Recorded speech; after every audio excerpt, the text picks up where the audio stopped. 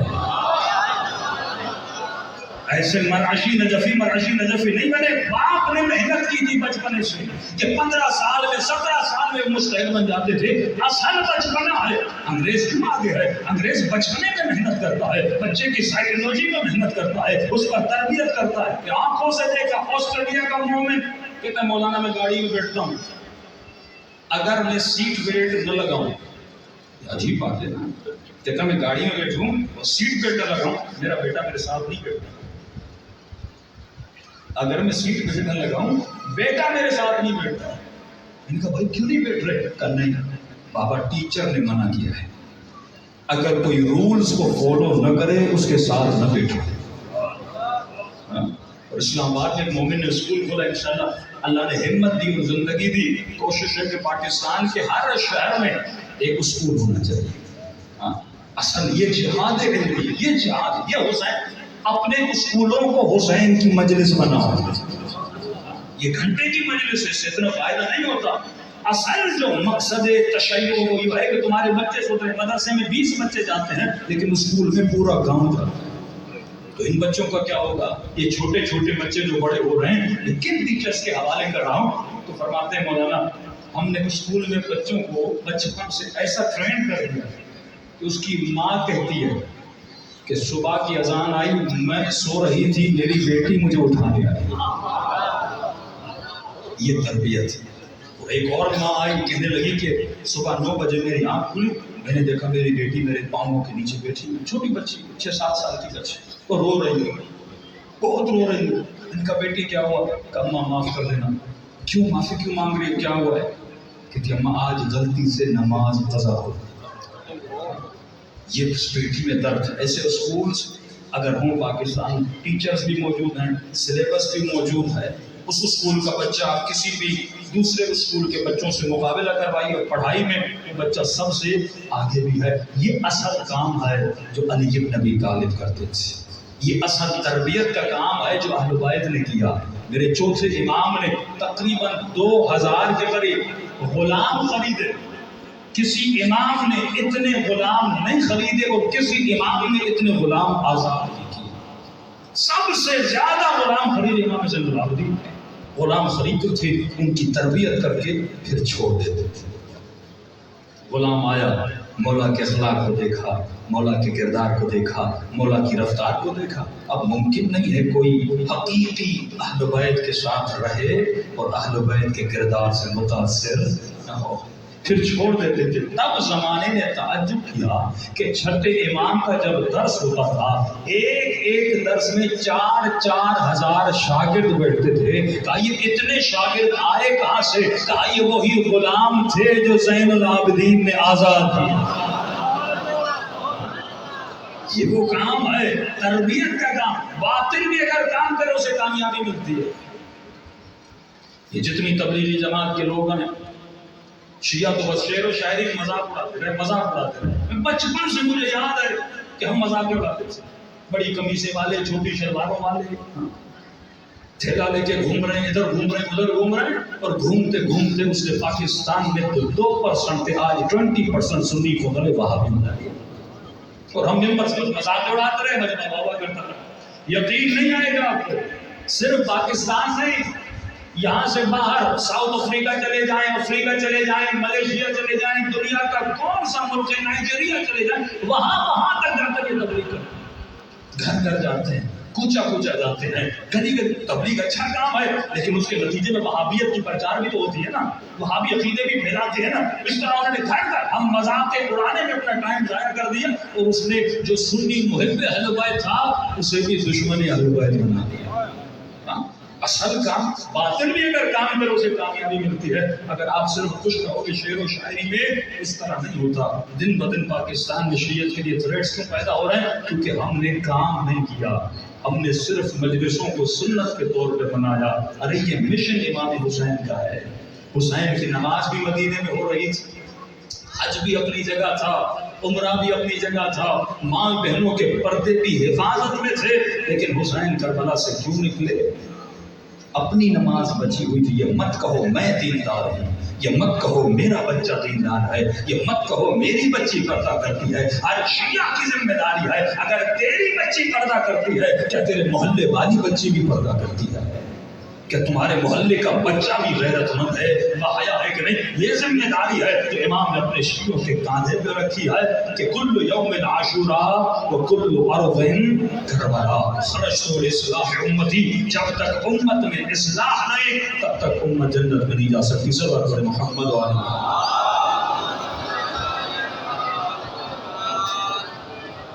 اصل چیز ہے کہ جہاد, دیکھیے ایک جہاد بالسیف ہے, تلوار کے ساتھ جہاد ہے. ایک جہاد بالعلم بالقلم ہے. علمی جہاد ہر مومن پر لازم ہے. جب تک ادارے ہوں گے نہیں تب تک ایسا کام ہوگا نہیں. تو پہلی طہارت لباس ہے. کتنا حساس ٹاپک ہے. ہم سمجھتے کپڑا عام ہے. اکثر پاکستان میں نے دیکھا جوائنٹ فیملی سسٹم ہے. ظاہر خاتون اپنے شوہر کے ساتھ گھر میں رہتی ہے, گھر میں دیور بھی ہے. بھائی دیور محرم نہیں ہے, نامحرم ہے, یاد رکھنا. تو اگر گھر میں بھی یہ خاتون کپڑے پہنے تو لباس شہوت نہیں ہونا چاہیے. ایسا لباس ہونا چاہیے جس میں نامحرم کے لیے اٹریکشن نہ ہو. اپنے گھر میں بھی, چاہے شوہر کے گھر میں ہے لیکن 4 دیور اس گھر میں ہیں, ہاں سلام دعا ہو, کوئی مسئلہ نہیں ہے, لیکن لباس حیا کا لباس ہو. لباس ایسا ہو جیسا سیدہ زینب کا لباس تھا, حیا کا لباس. اے جوان حیا کا لباس پہنو. کئی جوانوں کو میں نے دیکھا چھوٹی چھوٹی شرٹس پہنتے ہیں, ہاں سجدے میں جاتے ہیں, پیچھے سے ساری پیٹھ نظر آ رہی ہے. ہاں یہ بے حیائی ہے. مولا کے حرم, ایک عرب کو تو غصہ آیا, اس نے پیچھے سے ایسا مارا اس ایرانی جوان کو, بیچارہ رونے لگا. اس میں عرب غصے میں آ گیا, کہ تجھے شرم نہیں آتی, امیر المومنین کے سامنے بے حیائی پھیلا رہا ہے, وہ بھی سجدے کی حالت میں. لوگوں کو شرم نہیں, حیا نہیں. مسجدوں میں نے کئی مسجدوں میں دیکھا بندہ سجدے میں جاتا ہے, کوئی حیا نہیں, کوئی شرم نہیں. لباس حیا. بچپنے سے بچیوں کو, بچوں کو سکھایا کرو میرے لال یہ مت کہو کہ زمانہ کیا کر رہا ہے.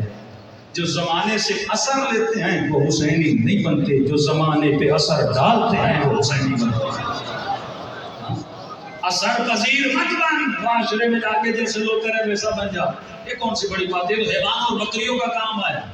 دنیا کہیں جائے، علی والا کہیں جائے. تم دنیا کو مت دیکھو، تم اپنے مولا کو دیکھو. اکثر ہم جاہلون، اکثر لوگ جہالت میں چلے جاتے ہیں.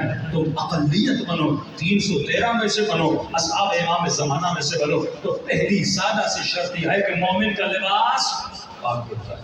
دوسری شرط طہارت کی، اس کا جسم بھی پاک ہونا چاہیے، جسم نجس نہیں ہونا چاہیے. غسل جنابت واجب ہو، فوراً غسل کو ادا کر لو. اکثر بچوں پر جو غیبات کا اثر ہوتا ہے، کیوں ہوتا ہے؟ شیاطین اجنہ کا اثر ہوتا ہے. کیوں ہوتا ہے؟ کیونکہ یا لباس نجس ہوتا ہے یا بدن نجس ہوتا ہے. اب باپ نے اس کو طہارت سکھائی نہیں، ماں نے بچی کو پاکیزگی کا درس نہیں دیا. اب یہ 3 دن 4 دن بچہ یا بچی نجاست میں رہتی ہے، پھر کیا ہوتا ہے؟ شیاطین کا اس کے اوپر اثر ہو جاتا ہے، ذہنی توازن کھو بیٹھتی ہیں. پھر کہتے ہیں مولانا کوئی دعا دیجیے. اگر پہلے دن سے انسان پاک رہے، کسی بھی شیطان میں طاقت نہیں علی والے پر حملہ کر سکتا، کیونکہ وہ نجس ہے. نجس کبھی بھی طہارت کے قریب نہیں. اصل یہ علم ہونا چاہیے. اگر میں نجس ہوں گا، شاید میں نے مثال دی تھی، جس طرح مکھی گندگی پہ بیٹھتی ہے، شہد کی مکھی پھولوں پر بیٹھتی ہے، فرمایا اگر تمہارا جسم اور لباس نجس ہوگا، جتنے بھی شیاطین اجنہ ہیں وہ تمہارے قریب آتے ہیں، کیونکہ نجاست ان کو اٹریکٹ کرتی ہے. وہ نجاست چکمک کی طرح نجاست کے قریب آتے ہیں. لیکن اگر تو پاک و پاکیزہ رہے گا تو اللہ کے ملائک تیرے قریب آتے ہیں.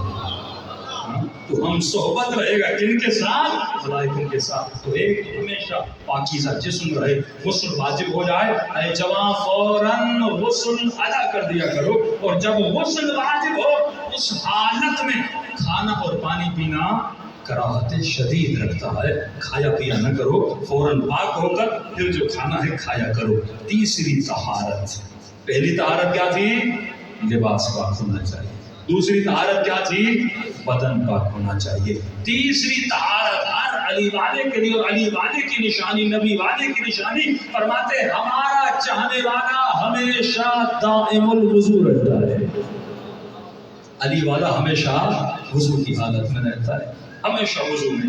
بے وضو بندہ، میں نے کسی مومن سے کہا، میں نے کہا یہ بتاؤ کبھی بغیر وضو کے علی کی زری کو ہاتھ لگایا؟ کہتا نہیں، مولا ہمیشہ وضو کر کے قرآن کو، مولا کی زری کو، مولا کے حرم کو ہاتھ لگاتا.